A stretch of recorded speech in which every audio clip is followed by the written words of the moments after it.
Buku ini mempunyai judul asli Divrei Yaakov dalam bahasa Ibrani, ditulis oleh Rabbi Yaakov Ade Shlita, diterjemahkan dalam beberapa bahasa, yaitu bahasa Prancis dan bahasa Inggris. Judul buku dalam bahasa Inggris mempunyai judul yang sama dengan buku aslinya, sedangkan bahasa Prancis mempunyai judul Secret du Judaisme, yang artinya rahasia dari Yudaisme. Judul inilah saya adaptasi dari terjemahan bahasa Prancis ke dalam buku audio saya ini.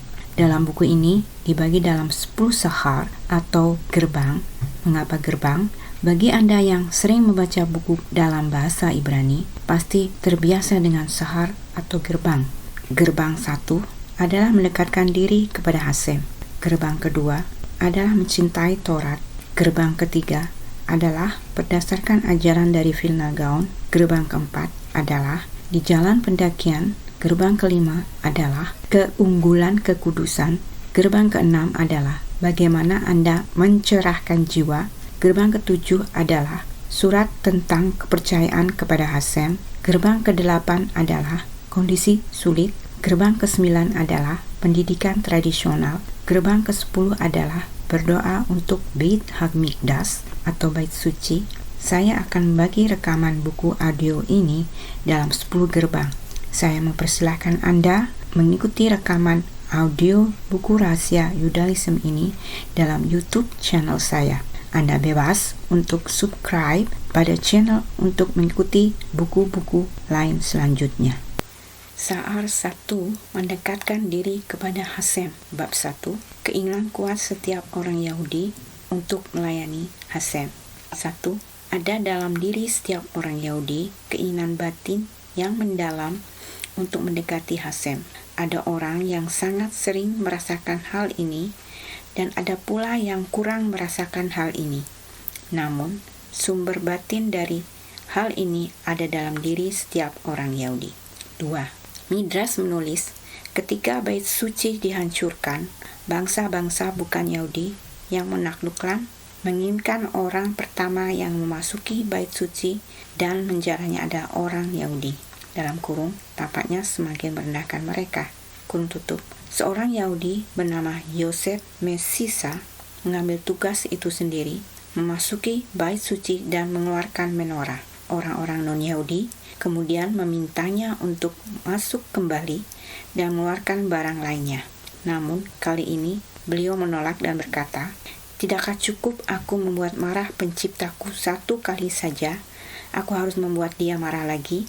Orang-orang non-Yahudi berusaha meyakinkan dia dengan sejumlah besar uang dan jabatan tinggi, dan kemudian mengancamnya dengan hukuman dan kematian. Tetapi dia tidak mau menyerah. Pada akhirnya mereka memberi kematian yang mengerikan dengan kapak. Saat mereka membunuhnya, dia berteriak, tapi bukan karena sakit yang luar biasa, melainkan dia berteriak, "Celakalah aku karena telah membuat marah penciptaku. Celakalah bagiku karena telah membuat marah penciptaku." 3. Kita bertanya kepada orang tersebut. Pertanyaannya, dari manakah orang Yahudi ini mendapatkan kekuatan untuk melakukan perubahan haluan dalam sekejap? Sesaat sebelumnya, dia setuju untuk masuk bait suci dan menjarahnya. Tindakan yang mengerikan itu sendiri, dan terutama pada saat yang sulit bagi bangsa Yahudi. Bait dihancurkan, begitu banyak orang terbunuh, ditangkap, terluka, kelaparan, dan menderita. Dan pada saat seperti ini menjadi sangat pengkhianat dan memasuki tempat paling suci di negara ini dan menjarahnya. Namun, sesaat kemudian dia mengubah dirinya mencapai tingkat tertinggi, yaitu dibunuh demi mengagungkan nama Hashem. Terlebih lagi, pada saat kematiannya, dia tidak menangis karena kesakitan, tapi karena dia telah membuat marah pencipta. 4. Jawabannya adalah bahwa di dalam setiap orang Yahudi terdapat jiwa suci yang hanya ingin melakukan kehendak Hashem dan dengan sekuat tenaga. Namun, banyak sekali penutup pada jiwa yang terkadang memiliki keinginan sendiri sehingga mempengaruhi tindakan sekarang. Hal ini terutama berlaku jika dorongan tersebut dipengaruhi oleh lingkungan yang tidak mengikuti cara Hashem. Oleh karena itu, bahkan orang Yahudi ini yang merendahkan dirinya sedemikian rupa untuk memasuki bait suci dan menjarahnya dalam satu saat dapat melakukan perubahan total. Jauh di dalam dirinya, dia memiliki jiwa suci yang keinginannya hanya untuk melayani Hasem dengan cara apapun. 5. Tugas setiap orang Yahudi adalah mengusahakan dirinya sendiri agar sebagian suci dalam dirinya mempengaruhi tindakan dan tingkah lakunya agar selalu menempuh jalan Hasem. 6. Ada beberapa cara seseorang dapat mengaktifkannya. Kami akan membawa 2 cara, yaitu cara utama di sini. Pertama, seorang harus mengetahui keagungan kebaikan yang tersembunyi dalam dirinya dan juga kemampuan batinnya yang besar untuk mencapai tingkatan tinggi dalam pengabdi kepada Hasem. Cara yang kedua adalah seorang harus mengetahui akibat dalam diri setiap perbuatan, perkataan, niat, pikiran, atau keinginannya untuk kebaikan. 7. Tidak ada keraguan bahwa jika setiap orang Yahudi mengenali 2 kekuatan dalam dirinya secara keseluruhan, maka pengetahuan ini saja akan memberinya kekuatan yang luar biasa. Dia akan bertahan dalam segala ujian dan mengabdi kepada penciptanya dengan sekuat tenaga, siang dan malam. Bisa juga dia berhasil menghindari jebakan spiritual di dunia ini, namun biasanya kita tidak mempunyai kewenangan untuk sepenuhnya mengakui sumber daya yang kita miliki. Namun demikian, semakin seorang mengetahui tentang kemampuannya dan berusaha memperkuatnya, maka keinginannya untuk mengabdi kepada penciptanya akan semakin kuat dan meningkat. Bab 2. Hasem, Taurat, dan bangsa Yahudi semuanya satu. Susunan jiwa Yahudi 1. Ramchal dalam bukunya Adir Bamarom dan juga dalam Nefes HaChaim dalam kurung 4 ayat 11 kurung tutup, dan banyak lagi buku-buku lain mengutip dari Zohar yang Maha Kudus, terpujilah Dia. Taurat dan Israel semuanya adalah satu, karena Hasem, Taurat, dan bangsa Yahudi adalah satu. Zohar sepertinya mereka bermaksud menjelaskan ungkapan serupa yang tertulis di Zohar. 2. Kata-kata ini memerlukan penjelasan. Bagaimana mungkin mengatakan ini? Hasem tidak memiliki tubuh atau bentuk tubuh. Taurat adalah kitab Taurat yang suci dan Israel adalah manusia.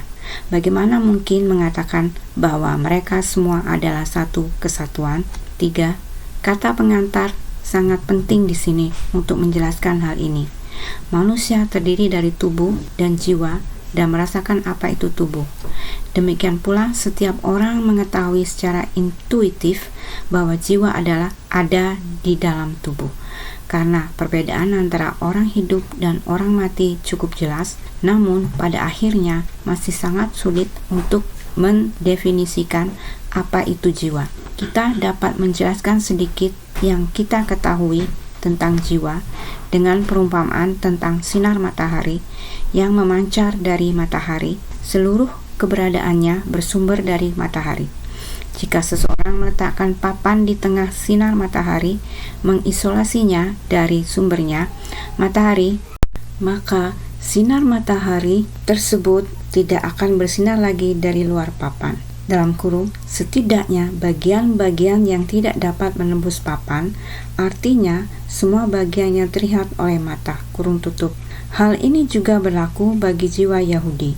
Jiwa terbentang dari Hasem, dalam kurung, tentu saja perumpamaan dan moralnya sangat berbeda, karena sebenarnya jarak antara jiwa dan Sang Pencipta tidak dapat diukur dan sama sekali tidak dapat dibandingkan dengan jarak yang jauh lebih kecil antara matahari dan sinarnya. Maksud dari perumpamaan ini hanyalah untuk mengilustrasikan bahwa seluruh keberadaan sinar diambil dari sumber ini. Sebenarnya, segala sesuatu di dunia menerima keberadaannya dari Hasem, dan meskipun ini bukan tempat untuk membicarakan hal ini secara panjang lebar, jiwa seorang Yahudi lebih bersumber langsung dari Hasem dan bisa lebih merasakan hubungannya. 4. Mari kita kembali ke topik kita untuk menjelaskan pepatah di atas, bahwa Hasem, Taurat, dan bangsa Yahudi adalah satu hal. Artinya, jiwa bangsa Yahudi adalah anugerah cahaya spiritual, dalam kurung, dalam buku kabalistik Karena karunia spiritual selalu disebut dengan ekspresi bersinar atau cahaya. Salah satu alasannya adalah bahwa di dunia fisik, hal yang paling spiritual adalah cahaya dan juga merupakan sesuatu yang sangat baik. Ungkapan yang kekurangan ruang ini tidak memungkinkan kita untuk membawa ke sini. Kurung tutup. Kebaikan ini terpancar dari Hasem sendiri yang merupakan sumber cahaya. Hal ini menjelaskan bagaimana Hasem dan bangsa Yahudi bisa menjadi satu hal. Yang satu adalah sumber dan yang lainnya adalah hasil. 5. Untuk memahami bagaimana Taurat menyatu dengan Hasem dan bangsa Yahudi, kita perlu mengetahui prinsip dasar yang dibawa di banyak tempat di Kasal. Gemara dalam Sanhedrin 99 menjelaskan tentang ayat tersebut. Suatu jiwa bekerja, pekerjaan itu untuknya. Dalam kurung, untuk memperjelas ekspresi ganda dari bekerja dalam ayat tersebut, kurung tutup, dia bekerja di bidang ini dan Taurat bekerja untuknya di area lain. Rasi menjelaskan bahwa ketika seorang bekerja keras mempelajari Taurat meminta agar Hasem membantunya memahami Taurat. Jelaslah bahwa Taurat bukan sekedar gulungan fisik yang kita miliki di dunia ini, tetapi Taurat ada secara spiritual di alam yang lebih tinggi dan mampu meminta hal-hal dari Hasem. Dalam kurung, perbandingan yang terkenal dengan ini adalah keberadaan spiritual para malaikat. Kurung tutup. 6. Berdasarkan hal ini, kita sekarang dapat memahami bagaimana Taurat juga menyatu dengan Hasem dan Israel. Hasem menyusun dunia sedemikian rupa sehingga karunia yang datang darinya kepada jiwa Yahudi dibawa melalui keberadaan spiritual Taurat. Karena karunia tersebut tercipta di dalamnya, pembentukan jiwa-jiwa Israel terjadi dan terpancar melalui sinar Taurat suci yang juga merupakan bentuk perpanjangan tangan Hasem. Dalam kurung, sebagaimana dijelaskan dalam kata-kata Ramchal dalam bukunya Adil Bamarom yang dijelaskan di sini secara umum tanpa perincian lengkap. Kurung tutup. 7. Ada poin tambahan di sini, ada kerinduan batin yang kuat dalam jiwa setiap manusia untuk memiliki hubungan yang lebih erat dengan sumbernya dan menerima lebih banyak kebaikan dan kekuatan bagi jiwa. Cara untuk mendapatkan ini, menurut pepatah yang disebutkan di atas, adalah dengan meningkatkan komitmen seseorang terhadap Taurat, termasuk semua bidang pelayanan kepada Hasem yang dirinci dalam Taurat. Ini termasuk menjaga miswot, menjauhkan diri dari dosa antara manusia dan Hasem dan antara manusia dan sama manusia, dan juga memperkuat diri dalam doa. Ini akan meningkatkan karunia rohani seseorang dan sebagai hasilnya karunia yang lebih tinggi akan terstimulasi untuk bersinar padanya melalui cahaya Taurat. 8. Ketika seseorang berpikir dengan benar tentang hal-hal ini, hal itu akan membangkitkan keinginan besar dalam hatinya untuk mempelajari Taurat dan memenuhi kehendak Hasem di semua bidang. Melalui ini, jiwanya menjadi terhubung dengan sumbernya dan menerima cahaya tambahan yang serupa dengan cahaya yang telah dimiliki jiwanya. Inilah yang benar-benar dirindukan jiwa lebih dari semua keinginan lain di dunia ini. Kita melihat hal ini di Mesilat Yeshayahu dalam kurung bab 1, kurung tutup, jiwa jauh di atas segalanya. Kenikmatan sejatinya hanyalah berjemur di bawah cahaya wajah Hasem. Bab 3. Bagaimana Hasem terus-menerus melestarikan seluruh dunia dan mengintegrasikan pengetahuan ini ke dalam pelayanan seorang kepada Hasem. 1. Pada mulanya Tuhan menciptakan langit dan bumi. Ada banyak perbedaan mendasar antara Hasem yang menciptakan dunia dan seseorang yang membentuk suatu benda. Salah satu perbedaan ini adalah bahwa Hasem menciptakan seluruh dunia dari ketidakadaan sama sekali, sedangkan seorang hanya dapat menghasilkan suatu benda dari sesuatu yang sudah ada dengan cara memotong dan menggabungkannya benda-benda. Perbedaan lainnya adalah ketika seseorang menghasilkan suatu benda, saat proses produksi selesai, benda tersebut berdiri sendiri tanpa bergantung pada pembuatnya. Sebaliknya, Hasem menciptakan kembali seluruh dunia pada setiap saat, sama seperti yang dia lakukan ketika dia awalnya menciptakan dunia. Jika dia memilih untuk menghancurkan dunia, dia tidak perlu menggunakan sesuatu untuk menghancurkannya. Sebaliknya, akan cukup dengan berhenti menciptakan kembali dunia. Nefesh HaChaim membahas hal ini secara panjang lebar dalam kurung Sa'ar 1 dan 3 kurung tutup. 2. Dia menulis dalam kurung Sa'ar 1 bab 2 kurung tutup bahwa cara Hasem berbeda dengan cara manusia. Seseorang yang membangun bangunan dari kayu tidak menciptakannya dan menghasilkannya kayu dari energinya. Sebaliknya, dia hanya mengambil kayu yang sudah ada sebelumnya dan meletakkannya dalam urutan bangunan tertentu. Ketika semuanya diatur sesuai keinginannya, dia bisa melupakan bangunan itu dan tetap saja bangunan itu tidak akan berhenti ada. Namun, Hasem melakukan seperti yang dia lakukan saat menciptakan dunia. Dia menciptakan dan menghasilkan segalanya dari ketidakadaan sama sekali dengan kekuatannya yang tak terbatas dan cahayanya yang berlimpah. Jika Hasem menolak energi dan karunia-Nya kepada dunia, bahkan untuk sesaat, dunia akan langsung kembali ke ketidakadaan dan kekosongan. Dalam Sa'ar 3 bab 11, Nefesh HaChaim menulis bahwa ini adalah salah satu prinsip dasar kepercayaan kepada Hasem.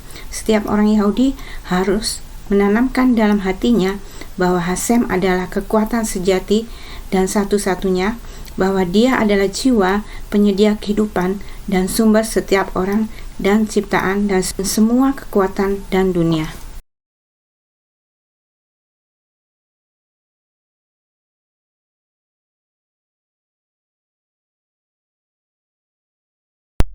Tiga, dalam Sa'ar 3 bab 11, ia menguraikan lebih lanjut bahwa seluruh dunia dibentuk oleh perintah Hasem sebagaimana dicatat dalam Parashat Bereshit.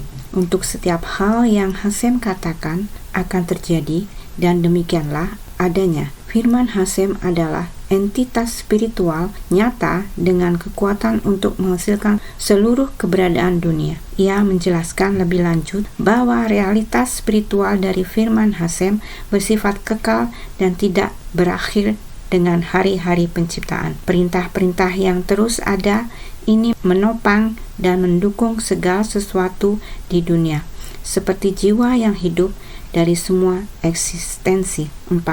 Dia juga menulis tentang ayat di Yesayahu dalam kurung 40 ayat 5 kurung tutup, dan semua manusia bersama-sama akan melihat bahwa mulut Hasem telah berbicara. Ayat tersebut mengacu pada waktu mendatang ketika pengawasan Hasem akan begitu jelas sampai kita benar-benar layak melihat dengan mata fisik kita bagaimana firman Hasem tersebar ke segala sesuatu yang menopangnya. Lihat teks di dalam bentuk esai lengkapnya. 5. Dia menambahkan bahwa sudah ada contoh sekilas tentang konsep ini di Gunung Sinai pada saat pemberian Taurat. Ini dirujuk dalam ayat Parashat Yitro dalam kurung 20 ayat 18 kurung tutup, dan semua orang melihat suara-suara itu.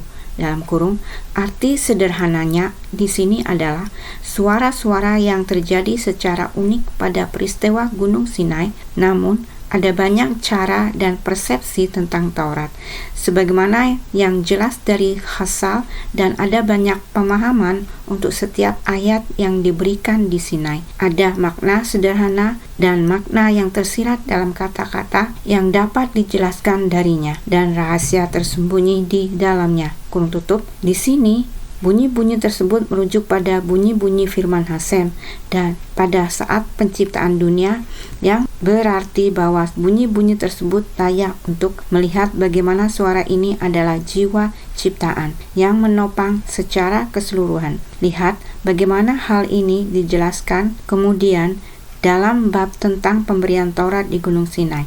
6. Pengetahuan ini sangat memampukan seseorang untuk merasakan betapa dekatnya ia dengan Hasem. Melalui pemikiran dan perenungan tentang hal ini, seseorang dapat melihat tangan Hasem dan pengaruhnya di setiap saat dan di setiap bidang.